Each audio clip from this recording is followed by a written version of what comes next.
1ဆိုတာနဲ့ညီအောင်လေးဖြစ်သွားပြီဒါဆိုရင်ဘာဖြစ်သွားပြီတော့ recording ဖန်နေ okay မင်းရှောက်ပြီးလိုက်ပါရောဒီမိုင်းနည်းနည်းပြောကြည့်လိုက်နော်မင်းပြန်ရချင်တယ်ပါဆိုကွန်ထရိုးနဲ့2နဲ့ပြန်ရလိုက်နော် ဆက်ပါပြောမှာလေ မင်းပြောချင်တာပြော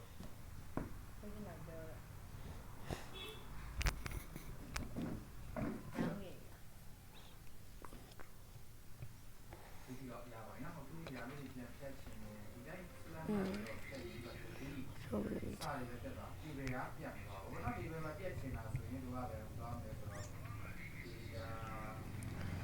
ဒီနေ့ this busy တော့ဘာလို့ကောင်းလဲဘာလို့ကောင်းမလဲ လုပ်ချင်တယ်ပုံမှန်ဒီဘေကိုစလမ်းမလိုက်မှာ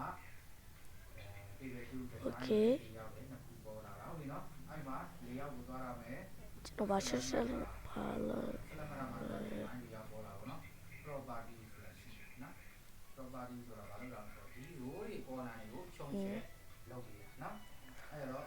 ပေါ်လာကိုတော့ပြီးတော့ခြုံချက်လုပ်နေပေါ်လာအမှားပြီးသွားတဲ့ web မှာမှဖြစ်ချက်ဒါပဲလို့ပြောတာ ဒါတော့ this video မှာ 5လို့ဒီနေ့ 0.5 လုပ်ပြရတယ် တော့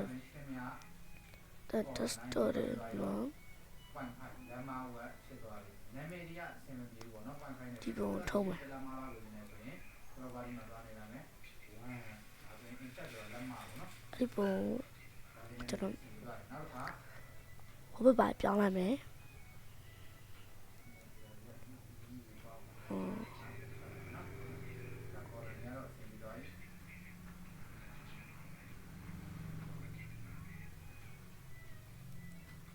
โอเคဟိုဘက်ပါပြောင်းလိုက်မယ်လို့လားဒါဆိုရင်ပြောင်းလိုက်မယ်ဘာလို့ဒီခဏဆက်ရအောင်မယ်ခဏဆက်ရအောင်မယ်ဟိုဘက်ပြောင်းမဆို right click လေးနေမယ် set as ဆိုတဲ့စာနေလာမယ်အဲဒီရနေလာမယ်